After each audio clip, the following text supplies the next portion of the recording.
Thank you. All right. Good afternoon.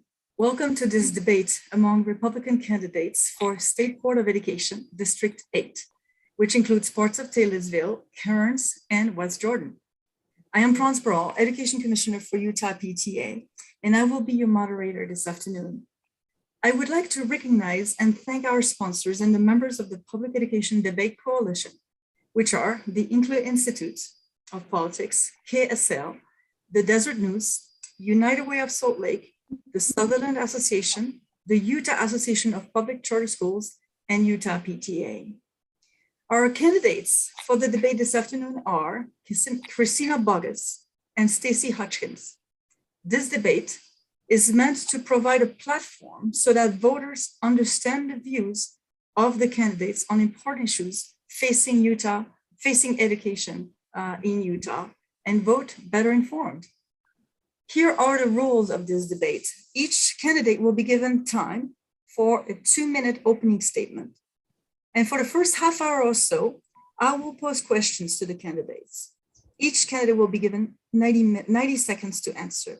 Should a rebuttal be necessary, 30 seconds will be allotted for that. We will have a timekeeper that is reminding us of the time and make sure that we are on track. At the end of approximately the 30 minutes, I will begin asking questions posted by you, the audience, on the chat function of YouTube. Prior to the debate, I met with the candidates to review the rules and used a randomly generated numbers to determine who will go first. It was determined that Stacy Hutchins would go first. We will alternate the answers after that. Let's begin with our 2 minutes opening statement. Stacy, go first. Thank you so much. It is so great to be here today, and I especially want to express my gratitude to the delegates who are participating in this important process and are taking time to view this debate. This is an exciting opportunity for me because my grandfather, whose name I share, was chair of the Republican Party many years ago. He shared his strong conservative values and love of the Constitution with me as a child. As I've shared many times publicly, I am a third-generation Utah teacher. I remember going to school with my grandmother and then my mother at the end of each summer to help them set up their classrooms, and how exciting it was for me as a child to be there preparing for a new school year. For my whole life, I knew I wanted my career to be in education. So when I was appointed recently to fill a vacancy in the State Board of Education, it was an honor of a lifetime. My experience throughout my career in education makes me particularly beneficial as a member of the State Board of Education. I have had a variety of teaching experiences, from private school to a few years teaching in Granite and then Jordan school districts. Then, after a few years at home with my young children, I re-entered teaching at a charter school and soon became the principal and then a school director. As a recently appointed member of the State Board of Education, I'm excited about the value I bring to the board with my on-the-ground experience in both the classroom and leading schools. In my current position, I have enjoyed the challenge of being hired to improve a school that was in trouble. Using innovative methods and together with tremendous hardworking teachers and staff, this school has become a statewide model of helping struggling students achieve academically. In my first 2 years, the school grade increased from an F to a C grade, and the growth measures from year to year exceed the state averages. And each year we continue to find ways to improve student outcomes. This is a critical time in Utah education. I lead a school that has proven that parents are the key to student success, that a focus on academics and eradicating personal and political agendas from the classroom is critical, and supporting innovative methods to help students accelerate their learning as we emerge from the pandemic are essential priorities to elevate education in Utah. Thank you, Stacy. Christina, your turn. Awesome, thank you. I'm really glad to be here today. I am excited about this process, and I'm thankful for the delegates as well. I am a mother of school-age children. I have been in education in almost every capacity for more than 21 years. I've served in those capacities in rural K-12 schools, infrastructures, cluster modeled schools, potted design, suburban and inner city education. I have served a decade at the elementary and the same at the secondary. I've also served in Title I and focus schools, as well as award-winning institutions. In fact, the leadership that I brought forth during my secondary terms earned multiple first place awards at the state level, and I was asked to adjudicate at the state level. In addition, I am a first generation college student. With my knowledge and skills that I've learned throughout the years, I have engaged in advocacy from working with parents and students to advocating for teachers from the local level clear up and into their state agencies and their legislative bodies. I have vast experience as a teacher, and with that experience, I have seen the issues facing our public education system firsthand. And I ultimately am in this for my children, for the thousands upon thousands of students that I have taught through the years. And I'm in this for the hundreds of thousands of students in the future. They are our posterity. And I'm in this to ensure that they have equal opportunity in a quality education system with excellent standards that reflect Utah values. Great. Well, thank you to both. I think we will start with the questions. Christina, you will get the first question. Okay. I'd like to begin with a general question about your view on public education. An estimated 96% of Utah children use public education, whether public schools or public charter schools. The other 4% are homeschooled or attend private schools. Given that the Utah State Board of Education oversees public education, could you tell our audience what public education is to you? What do you see its role in the coming years and decades? And what are the goals that public education should have? And how will you help achieve these goals? Well, that's a lot of questions. That's a lot of questions in one question. So I'm going to pick out the very last one. And in that last question, you mentioned that what we should do to bring public education to be successful. And ultimately, I think that would be streamlining us to the basics of education and focusing on reading, writing, math. We have inserted into our educational infrastructure many auxiliary things that have overburdened our teachers and have overstressed our students. And ultimately, I would like to see us come back to the basics in education so that we can bring the joy back to learning and the love of teaching for our teachers. Thank you. Stacy, your turn. Great, thank you. Vision of education today. We have a great education system in Utah we can be proud of, and we can do better. There are many things that we can focus on that we do well, and there are many challenges out there. And I think one thing's absolutely we need to focus on the basics. We need to focus on the academics.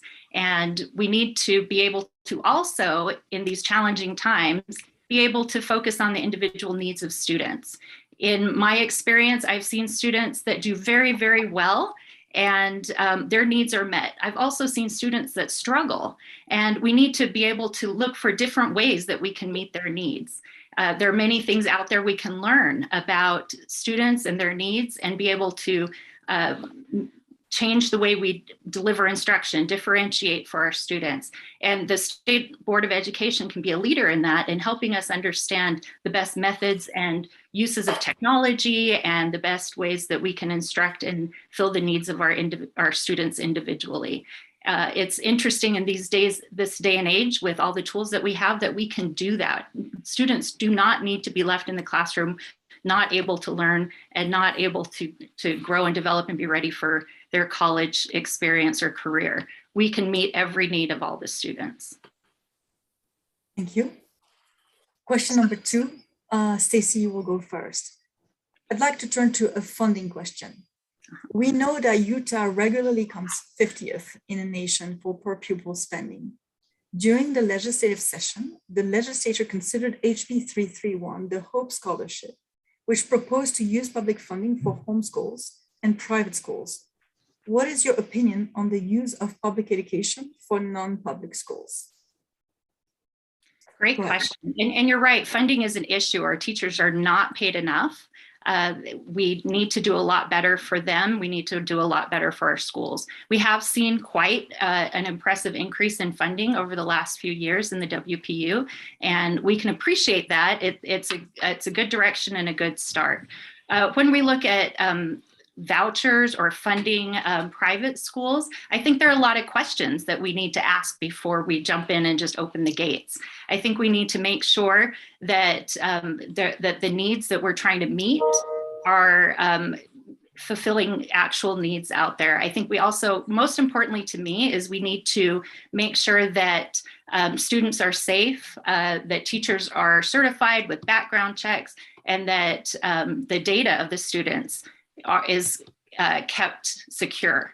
And so I do have concerns about just opening the gates to private schools. We need to be very careful if we consider doing that. Thank you. Christina, your turn. Awesome. Thank you so much. That was a heavily debated issue in this last legislative season, and it came at it from many sides. And I think sometimes people fail to look at it from the economic side, and that is we are funneling public money into private markets. And the government has done that many, many times throughout history.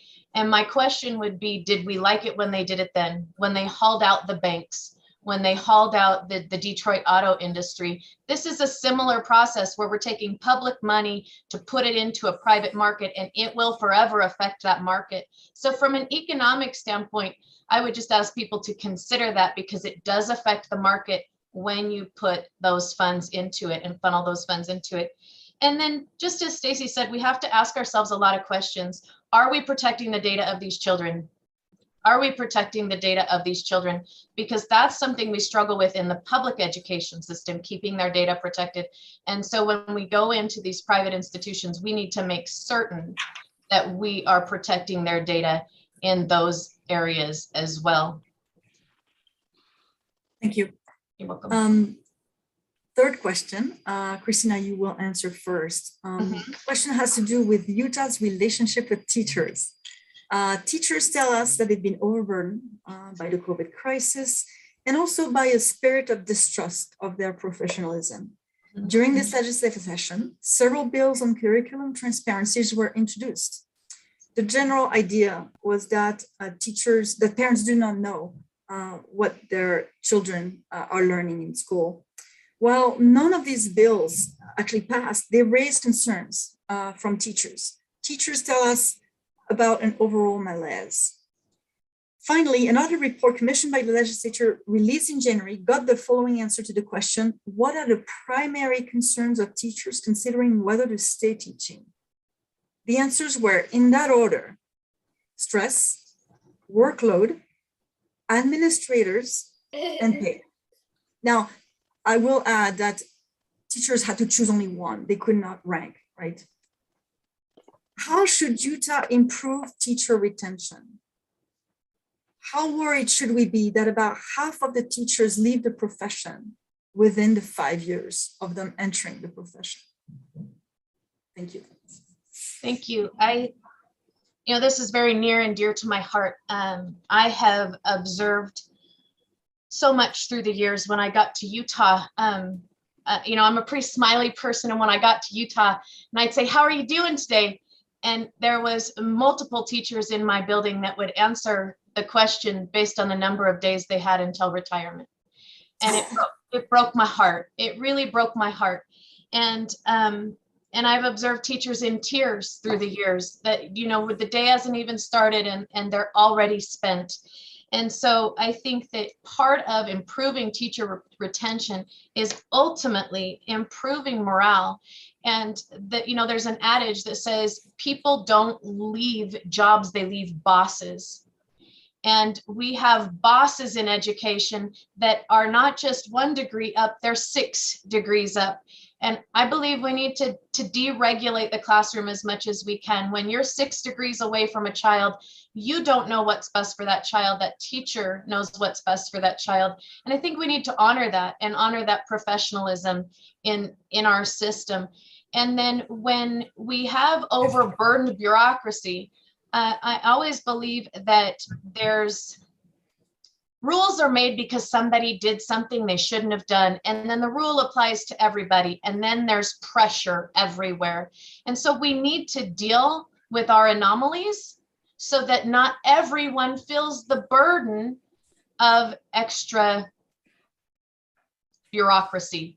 That's the only word I can come up with right there. Thank you. Thank you. Stacy, your turn. Yeah, this is a great question because the teachers are so important to the success of education in the school. They are our most important resources, and we need to treat them that way. We need to treat them as professionals, and that means that we make sure they have what they need to do a really good job. They need the training so that they feel they have the capacity to provide really great instruction. We need to give them the resources and support that they need. We need to clear the path so that they don't have all these auxiliary mandates that on their shoulders and all these administrative tasks that seems to get piled on and on. We need to make it so their focus can be their students, our children in the classroom.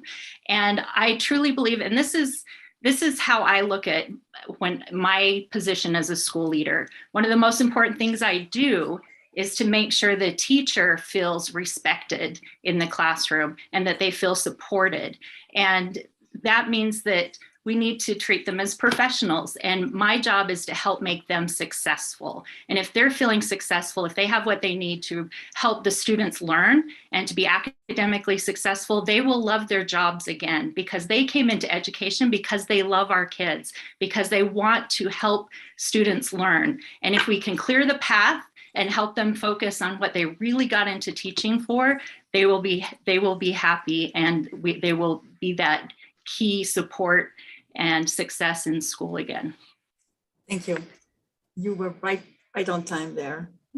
Stacy, yeah, good job. You will answer the next question, Stacy. I now would like to ask you more about you and your candidacy. What type of school board member will you be? If you become or stay a member of the board, you will be one of 15. Some of your colleagues will agree with you. Some of them will not. How have you worked with teams before when not all members of your team agree, which is a common occurrence, of course? Great question. You know, I came on the board just a few months ago, and I'm still learning the dynamics, and you're absolutely right. People come with different experiences and different backgrounds, and it's really important to make sure that you're collaborative, that you understand, one, the responsibility of the board, and that I know it's important that I know what my philosophy and what my priorities are as far as what's important in education, that I listen to my constituents and I listen to the parents and I know what's important to them so I can represent them on the board. It's also important to make sure, again, we're working together as a team, to not hold grudges, to not disparage each other, but to see each other as colleagues and to be willing to work together. If someone has a great idea, we want to support it. If someone has a concerning idea, we want to talk and we want to vet it out and make sure that it becomes something that will benefit schools. And it's just really important that we work together to achieve the goals that the parents have for us in Utah education, and that we be willing to work together and collaborate and have that common vision of making education better for our students. Thank you. Christina, your turn. Awesome. Thank you. Well, I think one of the best things that's ever happened to me since I got to Utah is I get to work with a team here. And if teachers and school personnel have never had that experience, and that does happen across our nation where teachers work in isolation. So having teams is important, and that's been a real blessing in my life. And I love my team. So as it comes to working on a board, I think that we have to remember that we're guided by guiding principles, and those are established by our legislature. And when we always come back to what our guiding principles are and come underneath those, then we can come to consensus, knowing where we're headed in real time. So I would like to see the board come together under guiding principles and work together in a collaborative way forward with those in mind, so that when disagreements come, we always come back to what is our purpose and what are our guiding principles. Thank you. Christina, your next question. Okay. I'd like to ask you a question Mhm. related to student achievement Yes. and vision for public education in Utah. About 49% of Utah third graders read at grade level, Mhm. meaning half of them are not reading at grade level. What are your recommendations to increase students' achievement? Lighten teachers' loads. Period. I think that if we can establish a culture in Utah where we honor the love of learning and the joy in teaching, if teachers love what they're doing and kids love what they're doing, you're going to see an environment where people rise. And they're all going to rise. All of them will rise if we can cultivate an environment. But there's an adage, if mama ain't happy, ain't nobody happy.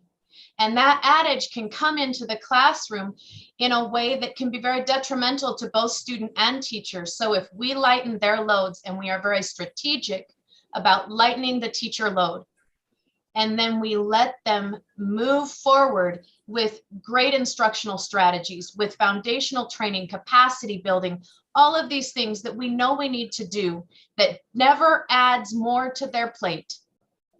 If we take it off during that school year, I think we're going to see an environment cultivated where we can really love learning and teachers can love teaching. Thank you. Great. Stacey. Yeah. And you're exactly right.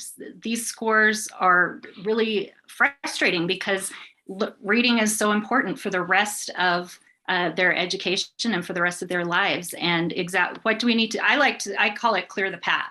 So we need to clear the path for teachers. We need to make it so their focus can be this instructional time with their students so that they have the ability to understand and be able to see where the students are, what their individual needs are. If they're struggling with reading, they need to be able to figure out, what is the struggle and how can I meet it? They need training and support that will help them identify any reading challenges a student is having and to have solutions so that they can help them overcome whatever is in their way of learning to read at grade level. And again, we need to make sure that the teachers are not overloaded. The bureaucracy just keeps piling it on, and we need to start take it off so that our great teachers can focus on the academics and particularly in the lower grades in reading, because it affects everything else. And so if we really have a focus of just making sure teachers are teaching in the classroom, their focus is on the students and helping the students be successful and figuring out what those barriers are with support, we will see our numbers climb. Thank you. And teachers will be happier. Thank you. I think we have the time for at least one question before looking at the audience questions. Question 6. I have a question about instances of racism that have plagued the Davis School District. Just yesterday, and written my question yesterday, so it's probably 2 days ago now, a new lawsuit was filed in the U.S. District Court against the district, I believe the Davis District, from a mother alleging intentional discrimination against a Black son and faulting the district with declining to improve the atmosphere of harassment that she says Black students suffer from. Okay. What can we do to make every child feel welcome in our school so that they can focus on their academic achievement? Great. And I'm glad you asked this because this is a very timely and important question right now. And I've seen the effects that's going on in Davis School District because of what's going on, how the federal government coming in and really making it difficult for Davis School District to move on. And we need to make sure that we're all watching and that we learn from this. And I think what's key is really learning, again, we'll go back to the basics, learning about being good citizens, learning about treating each other with dignity and respect. We model that, we teach it, we show it, we applaud it in the classroom, and we make sure that student understands that that's how we have a safe environment at the school. And we also, we need to have policies and procedures when that's not happening so that students can learn to improve their behavior. We also need to make sure parents are involved. If there's racism going on in the school, parents need to understand that their students' behavior, if they're perpetrating, that they need to correct that behavior. And we can work better as a team if parents are involved and they understand some behaviors that may need to be corrected. But most of all, we teach positive behaviors to our students, and so that they see the benefits of respect and treating each other with dignity, and that we don't tolerate less than that. Thank you, Stacy. Perfect on time again. Christina, your turn. Awesome. Thank you so much. This is something that has plagued our society, and it's plagued our schools. And so I agree with Stacy. And one of the things she said that I had written down, and she said it is we need to focus on creating a climate of respect in our schools. Just respect for humanity, focusing on the content of our character and not the color of our skin. We need to eliminate the labels inside of our schools, because when we eliminate the labels and we focus on what we have in common, we are going to see kids rise and thrive and relationships formed over commonalities, whether that be the love of baseball, the love of music, or the love of math. There's going to be kids that start to come together because we're focusing on that which unites as opposed to that which divides. And when you build a climate of respect, that's done through things like having hard conversations and even modeling hard conversations and practicing hard conversations. And instead of teaching kids to say, "I'm sorry" all the time, which sometimes doesn't always yield the desired change in behavior, we say, "We forgive you." We forgive, we model that repentance. And then we say, now we change our behavior, because a change in behavior is going to build a culture of respect for all parties, but focusing on that which unites as opposed to that which divides and eliminating labels is going to go a long way in Utah. Thank you. Perfect on time for you as well. I think I have time for one more question before going to the audience question. We have many good audience questions, so I think it's very nice for everyone. Education is a hot issue, hot button issue today. We know that many issues have been raised lately. They made headlines, and I don't need to tell you the list of things that have been raised in the news. What do you see as the top 2 to 3 issues facing education in Utah? What will be your priorities and main projects if elected on the state school board? And I believe, is it Christina? Yeah, Go ahead, Christina. I believe so. So did you want 1 or 3? I did not hear you. 2 to 3, it's up to you. You could say I have 1 that's a major one. You could say 3, it's up to you. Okay, so if I had 3 top issues when it comes to being on the State Board of Education, I would say my number 1 issue is lightening teachers' loads. That has been on my heart for so long since moving to this state 7 years ago. And your teachers in this state, their loads need lightened. I would concur with Stacy. The bureaucracy just keeps coming in. It's just layered on, and we need to start stripping back and streamlining education to open up that portal to restore the love and the joy in teaching again. Number 2, I think, would be the board needs to focus on navigating and leading the public discourse. The public discourse in our state it's just not good. That's a reality, and we need to have both sides come to the table. And I believe that the State Board of Education can really lead in that. I believe that many times when parents are spoken to, they feel condescended to, and that's not okay. Parents are the drivers in education, and we need to acknowledge that our Constitution recognizes their right to drive the education of their child and to navigate that. And I think if we come under that, again, those guiding principles that are there for us, if we come under that as a board, I think we're going to see a public discourse that changes for the better. And then the third one would be to increase test scores by, again, lightening the teacher load. I would love and celebrate teachers who found joy in what they do again. I Okay. would really celebrate that. Thank you. I think you come to the end of your time. Thank you, Christina. Stacy, your turn. Yes, I definitely think having a focus on academics, and like we said, clearing the path for the teachers, making it so that they can focus on the reason they chose to go into the classroom, which was to educate children and to see them learn and to experience that adventure, which is education and learning, and getting to know the world and understanding it is really what we need to focus on, because they're so consumed with all the noise out there that gets in the way of focusing on student instruction. So we need to go through and we need to peel away what is in the way. Are there, administrative tasks? Are there extra things that we're just asking teachers to do that if they focused on instruction, they could increase academics, they could increase learning? I think we definitely need to include parents more. That has been a really important and good wake-up call in all of education across the country, that we value parent input, that I tell my staff, parents know their students best, and we can learn from them how to meet their learning goals. And if we were to listen to parents and include them on the decisions that we make and say, what are your priorities in the classroom?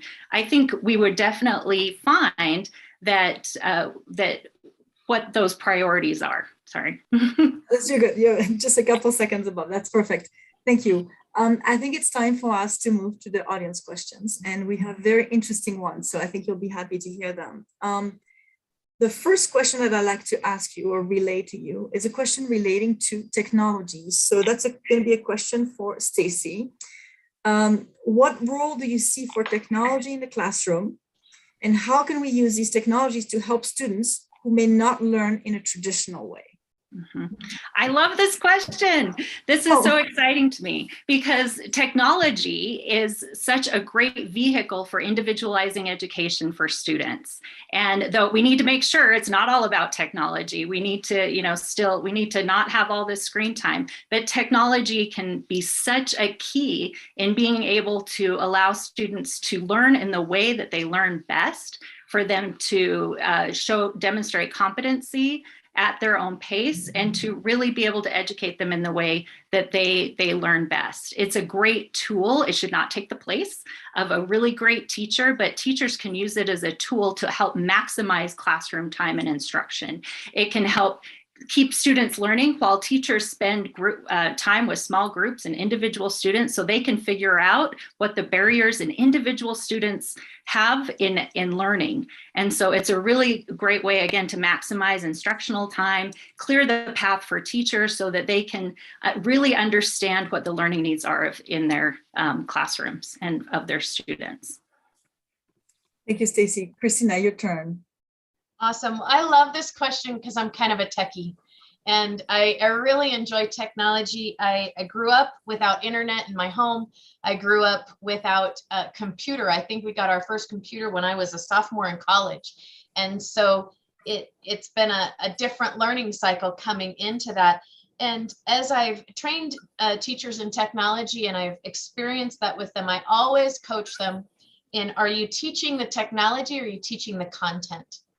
And so when we engage technology in the classroom, we have to be super cautious that we're teaching the content and not the technology.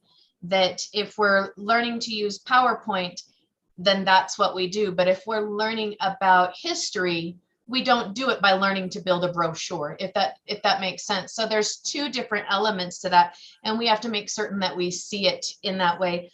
I love what Stacy said about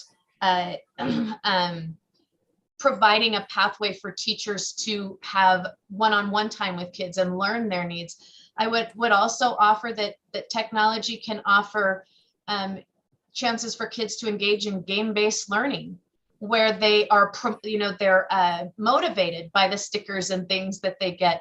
But I would also say that I think now more than ever, we need to unplug our kids. We have kids that have more screen time, and the data just says that the screen time, it messes with how their brains work. and it's also causing them to be jittery and anxious. So I think we need to focus on unplugging as well. There's a balance. Thank you, Christina. I have another question, and that's going to be for Christina first, I think. Mhm. What do you think about turning down federal money for programs that place a burden on teachers without enough benefits? I'm reading you the question. So the question is, how do I feel about turning down money? Could you reread it, please? Yes. What do you think about turning down federal money for programs that place a burden on teachers without enough benefit? So I think it's broad enough that we can try to understand what was the intent of that question. But I wanted to ask it because I think it's an important question. So I think when we accept money, we have to do a cost benefit analysis, or even an ROI, like a return on investment. We have to establish, what is the purpose of the money? What achievement will we gain from it? And I would go back to that question every single time. That's one of my foundational questions that I always ask. Is this going to give teachers more to do? End of story. Is it going to streamline, or is it going to make it more complex? Is it going to provide more chaos in trying to get things done in that small time? Or is it going to relieve so we can establish that joy in the classroom again?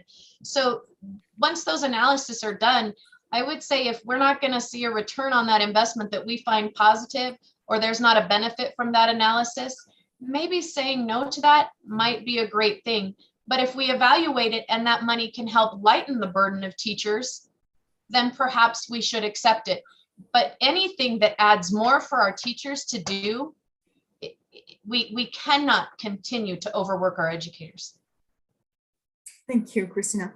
Stacy, your turn. Great, really good question. I think, and this is where it's important to, as a board, know what our priorities are, know what our guiding principles are. And then when we have opportunities to receive money from the federal government, we already have something that we can compare it to and say, does this help us reach our goals?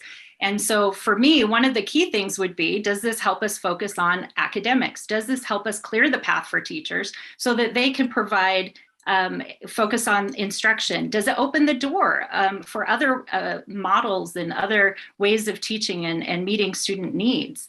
And what a term I've learned recently on the board is the juice worth the squeeze? Sometimes those federal dollars come with so many strings and so many reports that it gets in the way of education. It diverts us from focusing on academic learning and instruction in the classroom. And we need to do a hard analysis every time money comes in from anywhere and say, does this benefit the classroom? Does this clear the path for the teachers? And I do this as a school administrator. There are federal funds that we waive because it's just not worth it. It just gets in the way of our focus. And we need to, every time money comes across, there's an opportunity for money, we need to go through an analysis and determine that it will help us meet our goals and not just add to our budget. Thank you. Stacy, the question is for you. The next question, again, from our audience. Has each candidate reviewed the summer 2021 legislative audit report on Utah charter schools system?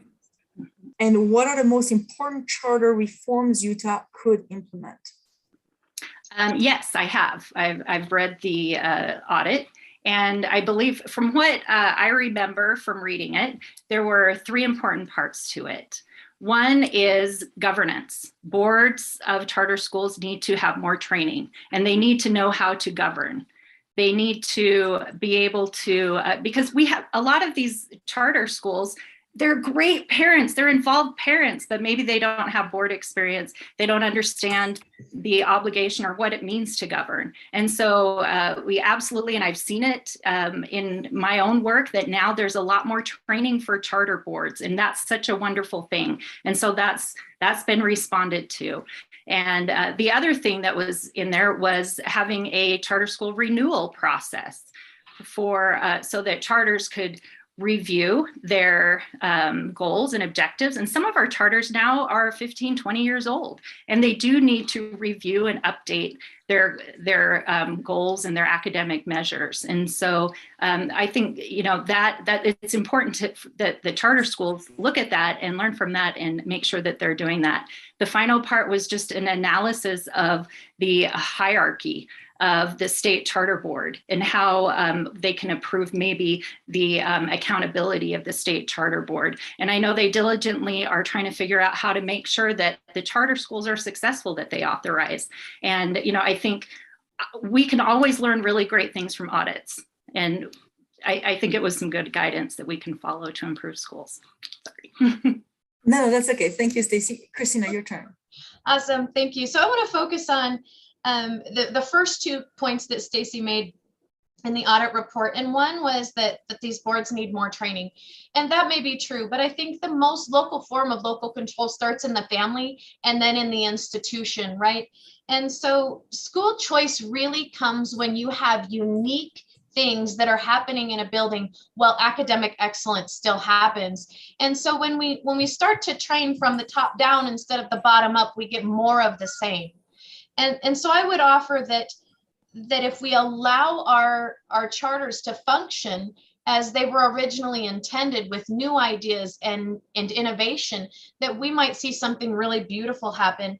And then as I evaluate number 2, which was the renewal process, there was a piece of legislation that happened this year that wanted the renewal process to happen.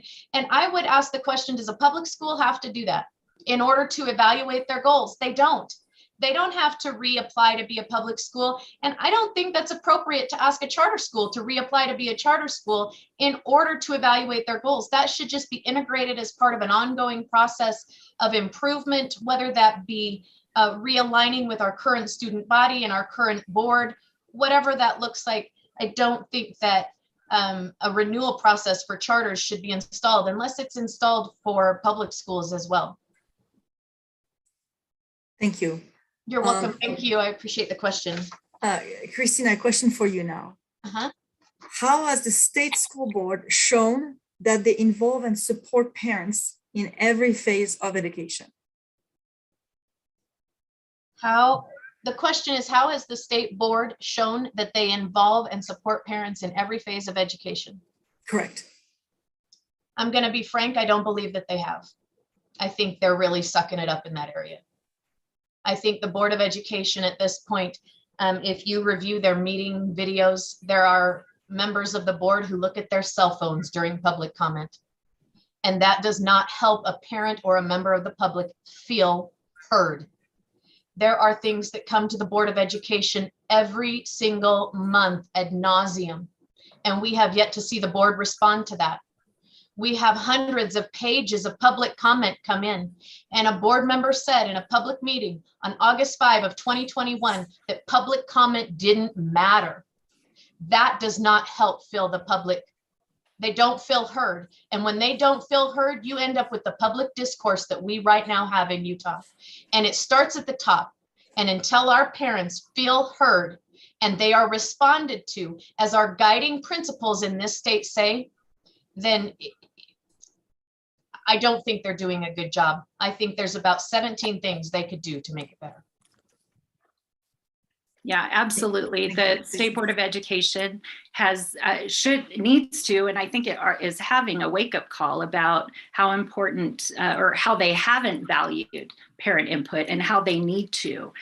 Parents are the most important informer of education, and they are our key constituents. And so we need to not only just listen to them, we need to not only just listen to them in public comment, we need to not only just read their emails and respond, we need to include them. We need to invite them in. We need to welcome them as partners as we create rules and policy. We need to ask them about how we're doing and what we can do to improve. And we need to set up processes where they're included more often and where we do get to check their temperatures constantly on, how things really do affect the families in the home that we do at the state school board, and set an example for local school boards and for schools of how you involve and include the parents and value their input. There's a lot that the State Board of Education needs to do to not just listen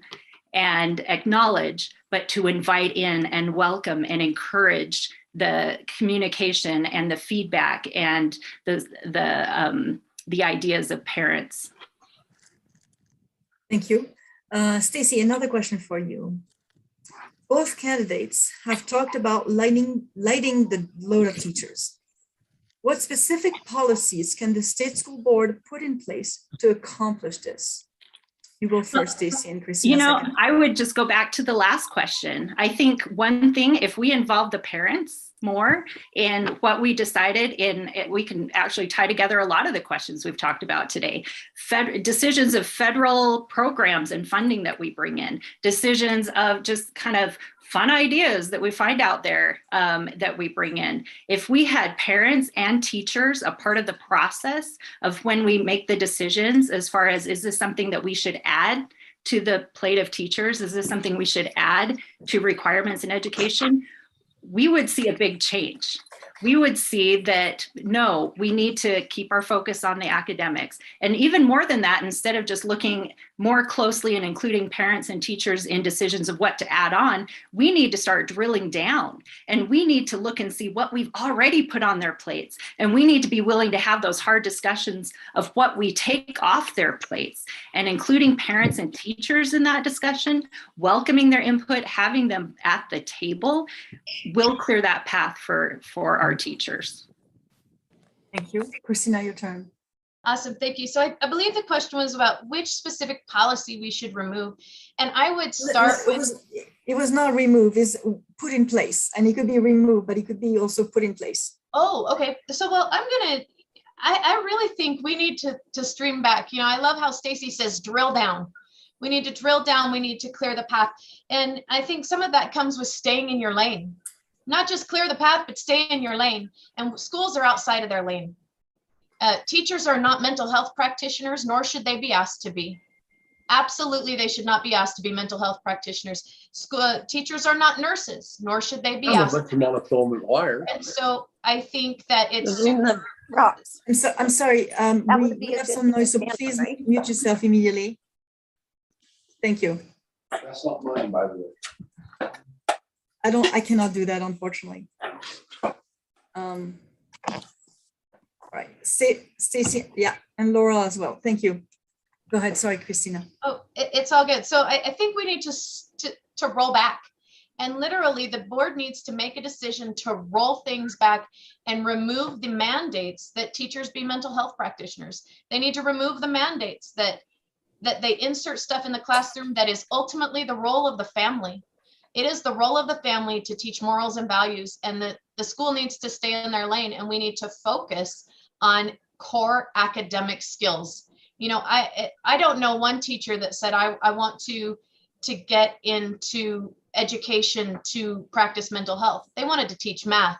They wanted to teach art. They wanted to teach social studies, whatever that was, right?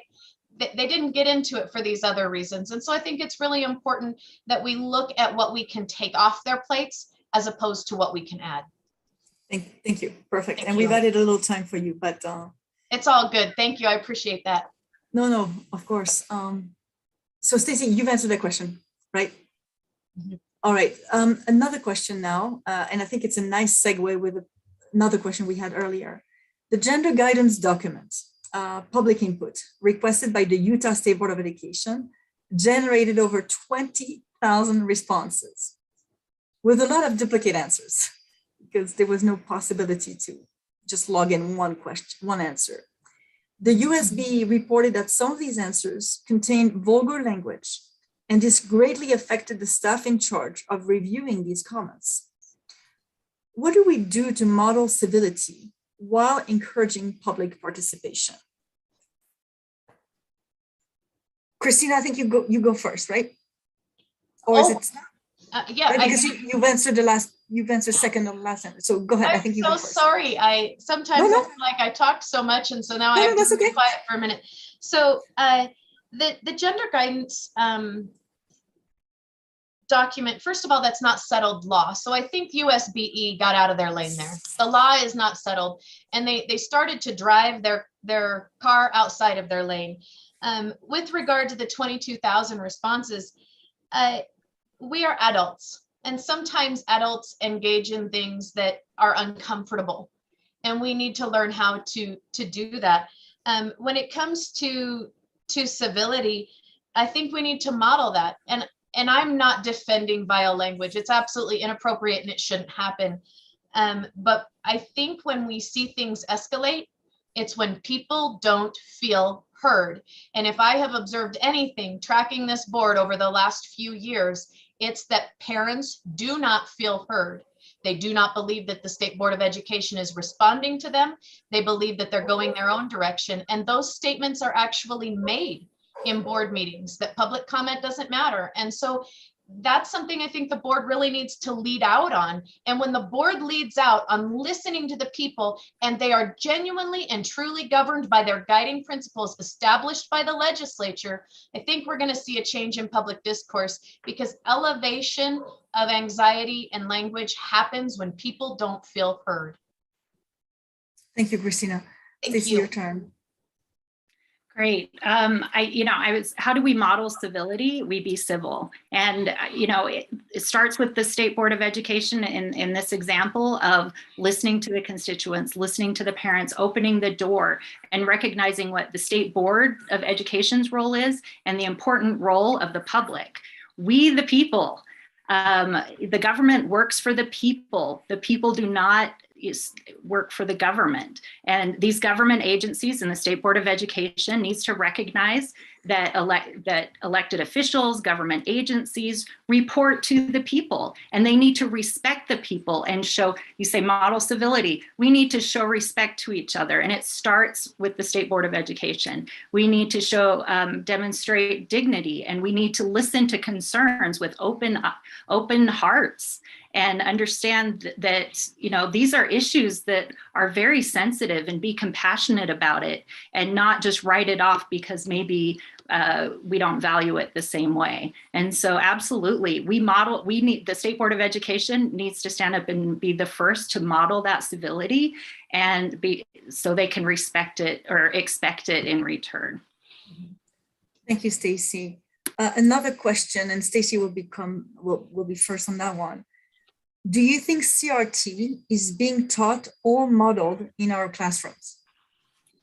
I think we've heard many examples of CRT being taught in the classrooms, and it's devastating. It's inappropriate. There's personal and political agendas have no place in the classroom, and it's important that we approach it head on. The board has started to approach it, and it needs to continue that. We've identified it's a problem, and now we need to make sure that we can put things in place to take care of it so it doesn't continue. And so that starts with setting a rule, which the board has done. It could be better, but setting a rule saying it's inappropriate, providing training that this is what it looks like, and this is what's appropriate, and this is what's not in the classroom, helping teachers know how to teach and stick to the standards and have some of those rich conversations and leave their agendas outside the school. Next, there needs to be a mechanism for enforcement. And that's something that the board rule is weak on. And we need to make sure that if we set a rule and we have expectations for our teachers, there's a way to enforce it. Because the problem is really great teachers are scared because they're not sure what's appropriate and what's not. And so helping the teachers know, the good teachers that want to teach the academics and leave agendas outside of the classroom, let them know that, yes, you're doing it right. You're doing your job, and you're teaching students as parents want you to.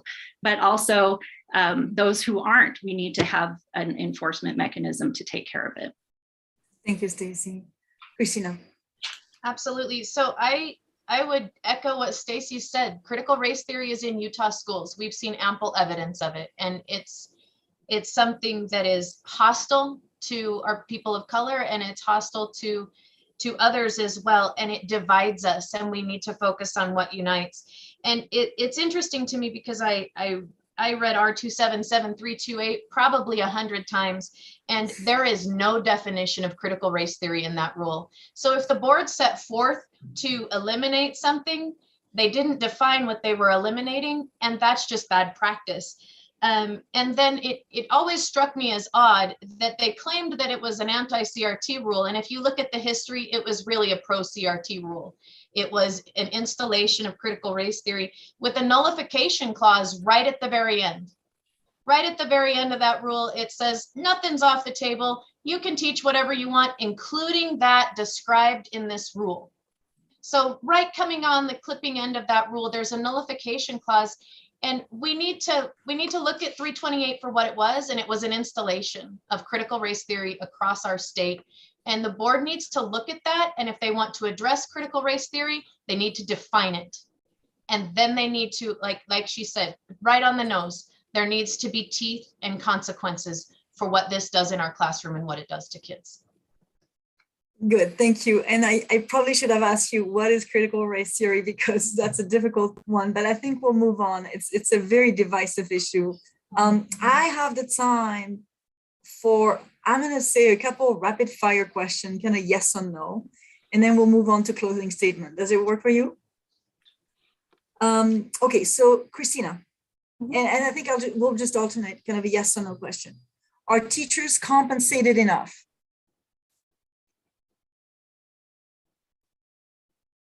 Just go quick.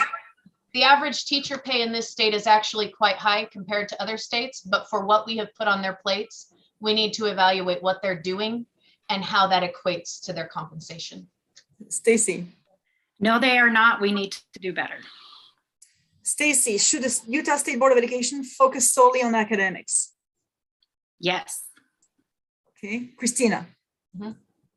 Yes or Oh, no? yes. Sorry. Okay. I thought we were alternating. I apologize. Yes, so she said yes. Move on to you. Another question for you, Christina. Are you in favor of early childhood education and offering full-day kindergarten to all families who want and need it?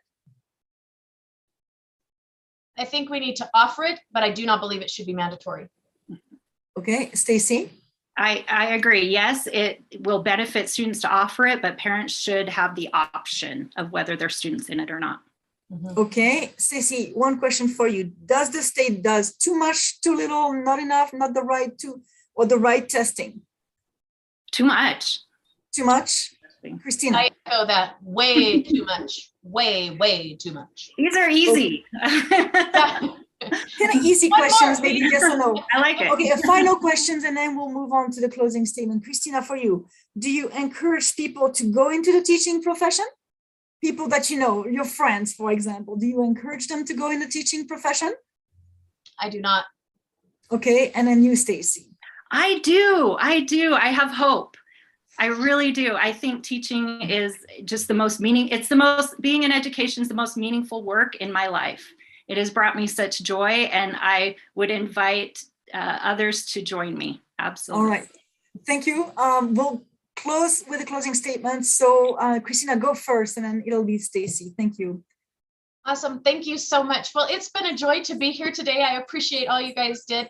I have four degrees. I'm working on a fifth, and so I'm very well trained, and I feel very equipped to take this on. And I think that right now what we need to focus on is that the board needs bold leadership. We need a board that cares more about demanding truth and defending truth and preserving liberty than they do about appeasing activists. We need a board that cares about doing what's right more than they care about being politically correct. We need a board that's willing to risk some legal liability in order to protect kids from soul-destroying ideologies. We need a board that's bold. We need a board that see academic potential in every child and help them reach for the stars and never make excuses. Not the board making excuses, nor the child making excuses. And we need a board that will protect children from being used as political pawns to produce and push someone else's agenda. And ultimately, I think we need a board that will stand up to bullies. We do have bullies in our state, and we need a board to take that on and to do so with an upright backbone that absolutely is uncompromising We need a board that will respect the distinct, all-encompassing role of parents, and that they will respect the role of teachers and schools and not overburden our teachers, not one day longer. Thank you. Thank you. Perfect on time. Stacy, for you. I just want to start by thanking everyone for participating in this debate. It's a great opportunity to share ideas. And I want you to know also how much I appreciate the support I've gotten from encouragement and positive comments in this experience. And I've seen the passion that is out there to make education in Utah really great. I have established myself as a positive change agent in public education. I bring to the State Board of Education a unique perspective of understanding the real challenges in our system and innovative solutions that will bring Utah education to higher levels. I want you to know that I will continue to fight to get schools focused back on academics the way they should be. I support our good and dedicated teachers, and I will continue to support the vital role of parents in the education process. I am working to make essential rules, and I am going to make sure that we enforce them. I want to thank you for stepping up and sharing your ideas, for asking me questions and participating in this important process that makes our country great. I want you to know that as your recent representative on the State Board of Education, I want to work together with you. Let's keep it going. We don't need to wait. Let's get started today to make these positive changes and necessary changes in education. Thank you to both. It's been a pleasure hosting you, asking you questions, and listening to your answers. I hope that our voters will feel better informed. I know you have probably websites and Facebook pages that they can reach you at. And again, I would like to thank you. Have a good evening. Thank you, Thank friends. you. Bye-bye. Bye.